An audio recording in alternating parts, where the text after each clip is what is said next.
Last week saw the premiere of Daredevil Born Again on Disney+, a continuation of the Netflix Daredevil show, so we thought it might be fun to talk about that series.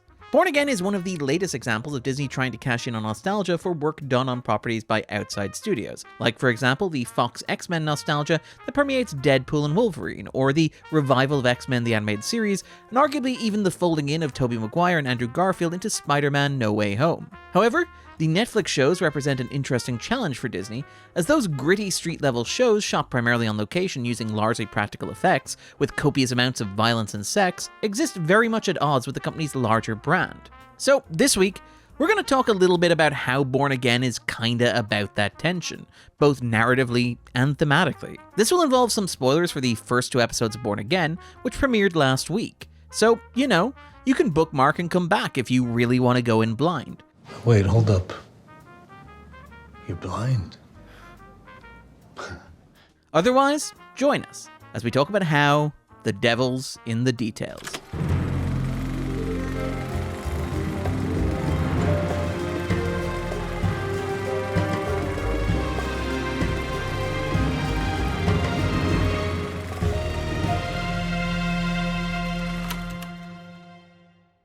The premiere of Daredevil Born Again opens with a conversation about nostalgia.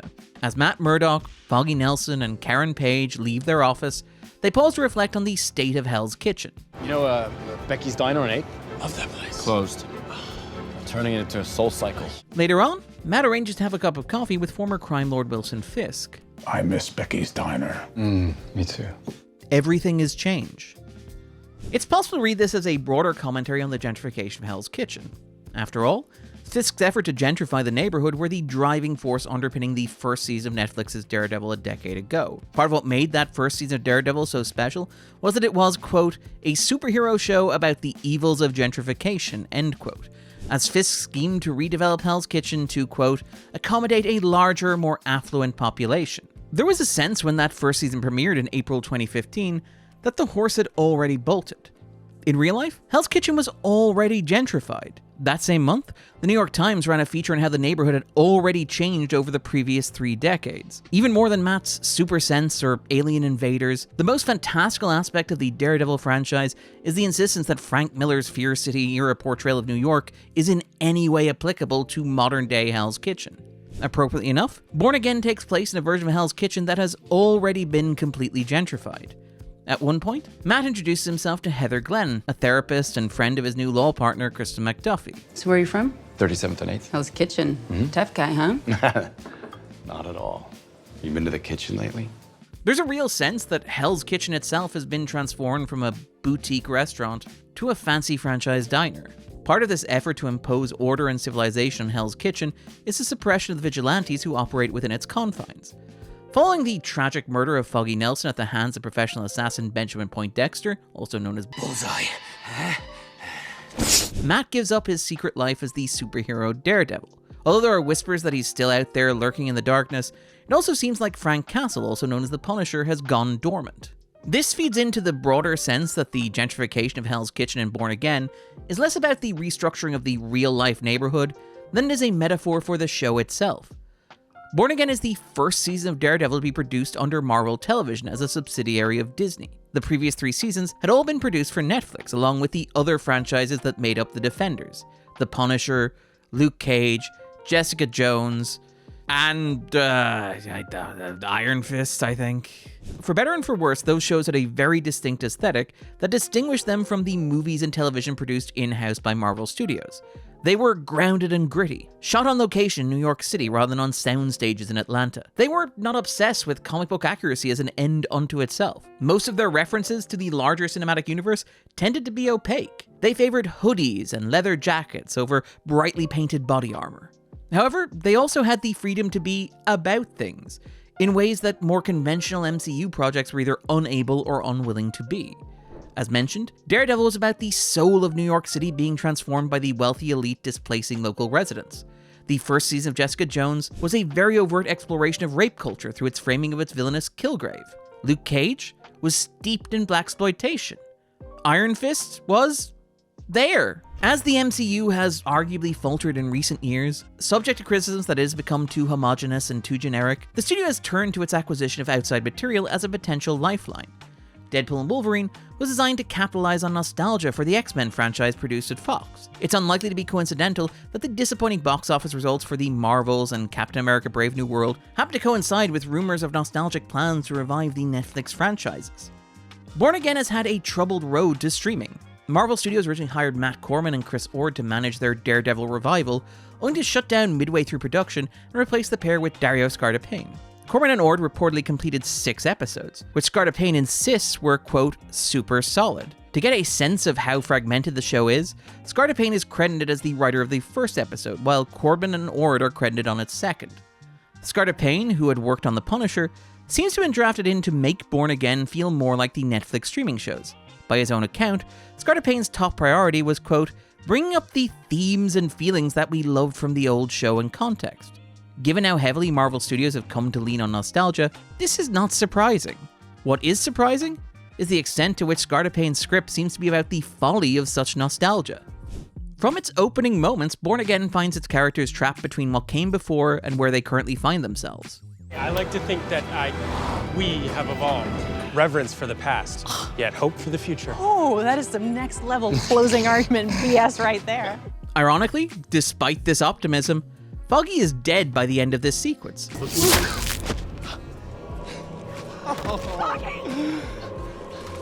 Murdered by a character from the old show who was seemingly added in reshoots.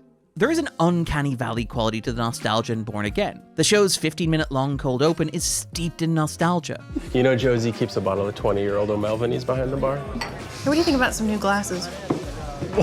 Oh, I think they're a little... What's wrong with these been? Oh, I just remember a little dated. Really? Yeah. This cold open leads to an extended fight sequence which is shot in what is designed to look like a single extended take between Matt Murdock and Benjamin Poindexter, an obvious reference to the original run's tendency to indulge in technically impressive long take fight sequences. This is a very obvious piece of fan service, an allusion to an aspect of Daredevil that fans justifiably love. However, it's also an illustration of why Disney could never make a show like Netflix's Daredevil. The Netflix shows obviously employed trickery and stagecraft to execute these fight scenes. However, they tend to use old-fashioned practical techniques like disguised cuts and the classic Texas switch, where an actor will move off screen, possibly even just falling behind an object, and be replaced by a stuntman. These extended long-take sequences in Daredevil were impressive because of the craft on display. They were a celebration of stunt performers as artists. They weren't just cool to watch because fictional characters were punching each other, they were cool to watch because it's fun to look at them and think about how hard they must have been to make. In contrast, the Disney production model simply does not allow for that sort of showcase of technical craft. So instead of using disguised cuts and actors swapping with stunt doubles, Born Again relies on very obvious digital trickery, which breaks the sense of tactility and tangibility that made those scenes so compelling in the first place. Obviously, very talented stunt people worked on that sequence, but it's intentionally framed in such a way as to make it very hard to appreciate the physical craft, because the show is so eager to prove what it can do with digital and computer-generated effects. Born Again repeatedly draws attention to the fact that it now exists within the larger Disney machine, with the first scene after the opening credits of the premiere playing over Into My Arms by Nick Cave and the Bad Seeds, and the episode closing with a montage set to Staring at the Sun by TV on the Radio. There's a real sense that Daredevil has Disney money behind it now. Indeed, lifting a plot point directly from Chip Zdarsky and Marco Shajati's run on Daredevil, Born Again finds Wilson Fisk going respectable. Wilson Fisk has been elected the 112th mayor of New York City. Fisk's power and influence have grown dramatically. There is a much stronger and more powerful machine behind him now, even if he very quickly discovers that machine is a lot slower and more cumbersome than the one he used to run.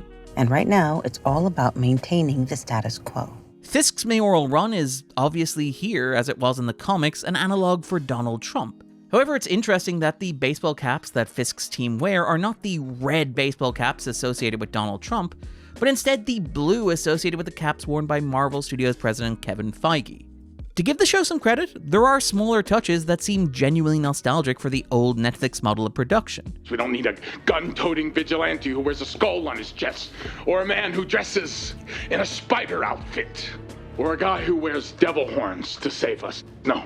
Which feels like a cute nod to the way that the Netflix shows would avoid naming specific characters or events, using vague allusions to, quote, the incident, rather than referencing the alien invasion from the Avengers. I mean, if he had an iron suit or a magic hammer, maybe that would explain why you keep getting your asses handed to you. However, it's the show's bigger nods that feel unconvincing. Watching the first 2 episodes of Born Again, it's clear that the show understands the unresolvable tension at its core. The opening credits sequence that imagine a literal reconstruction of a stone statue of the eponymous superhero are not just a metaphor for the stitched-together nature of the series as a whole, but also an expression of the impossibility of trying to recreate the aesthetics and mood of the original Netflix shows in a completely different production framework. Sometimes, even if you have all the pieces, you can't put it back together again. I've been Darren Mooney, and this was The Backdrop.